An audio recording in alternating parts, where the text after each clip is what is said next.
Vlerësimi. Kur në njëra që Xhani më thiri në zyrën e tij pas orarit të punës, mendova se do të më fliste për raportin që kisha dorëzuar atë mëngjes. Rrafshimet e kufirit jugor kishin dalë keq dhe kompania jon kishte pësuar humbje, jo njerëzore, fal Perëndis, por morale. Të gjithë e dinin se ishim dështuar. Uluni në toger, tha Xhani, pa ngritur syt nga letrat në tavolinë. Ula në karrigën e vështirë përballë tavolinës së tij. Tër ditën kishte qenë ashpër, i përqendruar, një gur i blert në uniform. Sot, në dritën e zbehtë të llambës tavolinës, dukesh i lodhur deri në kocka. Syreshat e erët nën syt, një tension i përhershëm në nofull. Komandanti ynë ishte një burr prej 2 metrash, me shpatulla që gëshetonin pëlhurën e uniformës dhe duar që dukej se mund të thyenin dru dhe shtrëngim të thjesht, por gjithmonë kishte një butësi në sytë e tij, një inteligjencë që nuk flitej të shihej tek një burr me fytyrën e tij të gdhendur nga stuhit dhe disiplina e hekurt. Raporti juaj, filloi ai, duke mbyllur dosjen e kuqe me vulën e stabit. Ishte i panshëm. Sinqert, shumica e burrave nuk do të kishin lyer të vërtetën. S'ka pse ta lyejmë, komandant, u përgjigja. Faktet janë, ai ngriti syt. Faktet janë, por gabimet gjithashtu janë fakte dhe gabimet kushtojnë. Duke u përpjekur të mos tregoja se sa më kishte prekur fjala e fundit, përgjigja. E kuptoj, komandant. Ai u ngrit dhe doli nga pas tavolinës, duke u drejtuar drejt dritares së vogël të mbuluar me një gril metalike që shikonte drejt oborrit të zbrazët të kazermës. Pas tij në mur qëndronte flamuri kombëtar dhe një fotografi e vjetër bardhëzie një gruaje, nëna e tij. Mendoja sepse dikush e kishte thënë se ishte e ve dhe kishte rritur vetëm. Dhe anë, tha ai pa e kthyer, sa vjeç je? 28, komandant. Unë jam 44, vazhdoi ai. Kur isha në moshën tënde, komandova një njësi në malin e zi. Humbëm 7 burra në një shkëmbim zjarri që zgjati 4 orë. Ai ndaloi. Edhe atëherë nuk raportova plotësisht të vërtetën, të paktën jo me njëherë. Ktheu dhe e syriu, ti rrethe prej 2 vitesh në këtë njësi, të gjithë flasin për ty, se je i aft, i qet, i palëkundur, një oficer që meriton të ngrihet. Faleminderit, komandant, përgjigja, duke ndjerë nxehtësinë që mu përhap në vesh. Ai u afrua, por sot kur shkoj tek unë, një burr në shtabin e përgjithshëm më telefonoi. Më tha se raporti ynë nuk ishte në përputhje me raportet e njësive fqinje, se ne kishim bërë gabime më të mëdha se sa pranojmë. Koka mu bë e lehtë. Komandant, unë nuk të fajsoj ty, tha ai, duke ndaluar vetëm 1 metër larg meje. Fajsoj veten, sepse e dija se ishte e vërteta. Dhe vetmi arsye pse nuk e korrigjova raportin ishte sepse do të më kushtonte gradën e dikujt. Ndoshta edhe timen. Nuk dija çfarë të thosha. Në ushtri, një gjë e tillë ishte dinakëri, ishte korrupsion, ishte përjashtimi nga rregullat që po na jepnin jetët tona. Pse më kërkon këtë? Pyeta vërtet, sepse sytë e tij u bën më të errët, më të vështirë për t'u lexuar, sepse sot, kur shikova raportin tënd, pash veten time të re, veten që do të kisha dashur të jem, dhe më bëri të dhimbur. Më bëri aq shumë të dhimbë saqë më bëri vërtet dridhjeve që i pash, duke i kaluar mbi shpatullët e tij, u përgjigjen ato të mijat. Ajri në zyrën e vogël të mbyllur u bë e pamundur. E dija se ndodhte diçka jashtë shkallëve të rregullta, jashtë komandës dhe nënshtrimit.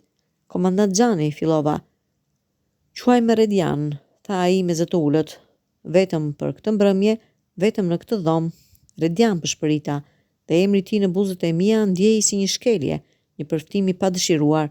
Në ushtri, vazhdoi ai, duke ulur në skajin e tavolinës, aq afruar sa tashmë mund të shihja çdo rrudhë të thellë pranë syve të tij, çdo pikë të bardhë në flokët e errët, kemi mësuar të fshehim jo vetëm gabimet, por gjithçka tjetër që është e dobët, e njerëzore. Një bllokim në fytin tim paraliroi fjalët. Vetëm mund të përgjigjesha me një përkulje të kokës. E di çfarë bën ti? Vazhdoi ai duke i ulur syt për një moment. Kur ikën të gjithë në qytet, ti ngelesh në bibliotek, lexon, shkruan atë fletore të vogël. Unë nuk e kam parë. Të merri me përhap në gjoks.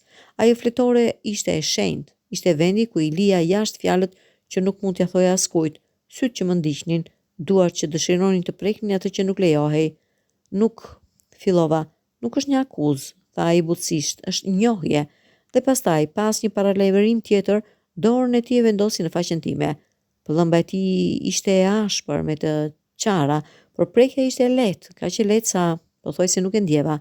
Pothuajse, komandant përshpërita, duke u përpjekur të kthehem prapa, por koka nuk më dëgjoi. Redian, përsëriti ai, në këtë dhomë jam Redian, një burr që nuk ka prekur tjetrin për 4 vjet, që nuk ka thënë fjalën dashuri për një njeri, përveç nënës së vdekur, që e di se çdo ditë mund të humbas një nga njerëzit e mi dhe më në fund, kjo do të jetë jeta ime, e plot dhe e papërmbushur. Gishti i tij i madh gdhendi barkun, harkun e vetëllësime, pastaj u rrëshqit poshtë, duke prekur buzën time të poshtme. Dhe ti dukesh si unë, por ti ende ke shpresë. Dhe kjo më bën të urrej dhe të admiroj në të njëjtën kohë. Kur ai u përkul dhe buzët e tij u takuan me ato të mijat, drita në dhomë duket se u errësua. Jo sepse dikush e fiku llambën, por sepse ndjenja ishte kaq e mpret, kaq e papërballueshme, saqë shqisat e mia pamore dështuan. E ndjeva veten atë buzën e tij të ashpër, por të butë, duart e tij që më kapën për fytyrë, erën e duhanit dhe kafes dhe diçka e tjetër, thjesht të tij. Nuk duhet, përshpërita me gojën e tij, por duart e mia tashmë ishin ngritur, duke e kapur për krahu dhe duke ndjer muskujt e fortë në uniform. E di, përgjigj ai duke e ndar puthjen, por sot humbëm 3 burra dhe nesër mund të humbasim më shumë dhe unë nuk dua të ndjej diçka të vërtet përpara se të vdes dhe nëse është vetëm për një mbrëmje. Kur ai më çoi në divanën e vjetër të lëkurës në këndin e zyrës, nuk u përpija. Kur butonat e uniformës time u zgjidhen me gishta të shpejtë dhe të sigurt, nuk u përpija.